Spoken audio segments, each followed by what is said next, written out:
Pour les Ténois, les caribous font partie intégrante de la culture et du territoire. Grâce à la mémoire traditionnelle, nous savons que les populations de caribous de la toundra ont subi d'importantes fluctuations au fil du temps.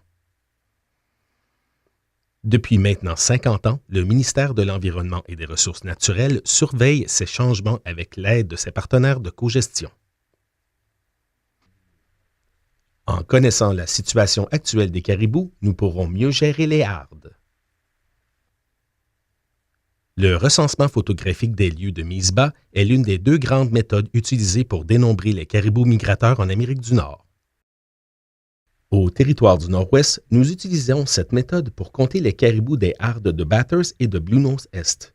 Elle est aussi en usage plus à l'est au Nunavut. Nous procédons au recensement des lieux de mise bas en début juin. Chaque harde se rend dans des lieux distincts. Les femelles y reviennent année après année pour y mettre bas. Le processus commence par une série de vols effectués selon un quadrillage prédéterminé couvrant un très large secteur. C'est ce qu'on appelle le recensement préliminaire. One cow, hard antler. Okay. You see her, Melissa? Yeah. Okay.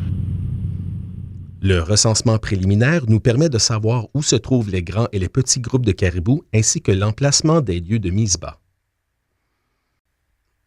Pour circonscrire le secteur à observer, nous utilisons le signal émis par des colliers satellites portés par les caribous.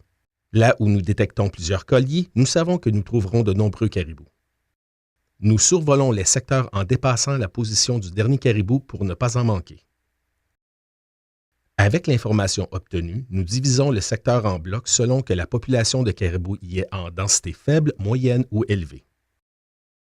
Les secteurs à densité élevée sont survolés par avions équipés pour prendre des photos haute résolution en continu le long de la bande de terre appelée transect.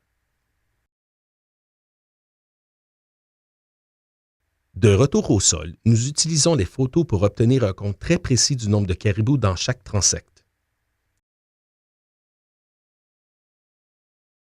Les secteurs de faible densité de population sont aussi survolés, mais le compte y est fait directement par des observateurs. Pour obtenir la valeur la plus précise possible, 2 observateurs au lieu d'un seul s'installent de chaque côté de l'avion. Chaque observateur compte les caribous se trouvant dans un trait sec bien précis. Il se sert des marques sur les haubans des ailes de l'avion, ce qui limite son champ de vision à une bande de terre de 400 mètres de largeur. De chaque côté de l'avion, une personne note le nombre de caribous relevés par les observateurs sur cette bande de terre. 1, 2 cow. And I see one calf with them. Yep. Nous ne pouvons pas compter tous les caribous de la harde. Le territoire est simplement trop vaste. Mais les chiffres obtenus à partir des bandes de terre observées nous fournissent une très bonne approximation.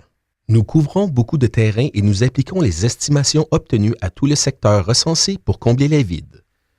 Cette méthode est utilisée partout dans le monde pour dénombrer les populations animales. Toutefois, elle ne nous renseigne que sur les populations de femelles. En effet, la plupart des mâles ne se trouvent pas sur les lieux de mise bas lorsque nous faisons le recensement en juin. Pour connaître le nombre des mâles de la harde, nous procédons à un autre recensement en octobre pendant la saison des amours. À cette période de l'année, les mâles et les femelles se retrouvent dans les lieux de reproduction. Nous pouvons alors connaître le nombre de femelles pour chaque caribou mâle. Nous calculons ensuite le nombre de mâles que nous additionnons au nombre de femelles pour estimer la taille entière de la harde. Nous refaisons le recensement à quelques années d'intervalle pour estimer les populations des hardes de la toundra, mais nous avons aussi d'autres outils pour évaluer l'état des populations de caribous. Les observations au sol rapportées par les chasseurs sont également de bonnes sources d'informations sur la santé des caribous et leur abondance dans une région donnée. Pendant le recensement, nous notons aussi les autres animaux aperçus, notamment les prédateurs.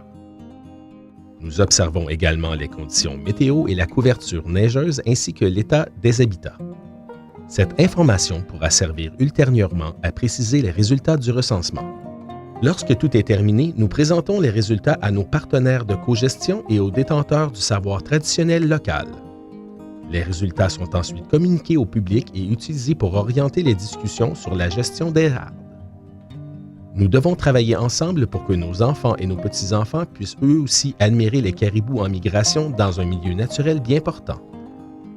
Pour en savoir plus sur le dénombrement des caribous et pour voir une vidéo expliquant l'autre méthode, c'est-à-dire le recensement photographique des aires d'élevage, visitez notre site web au www.enr.gov.nt.ca.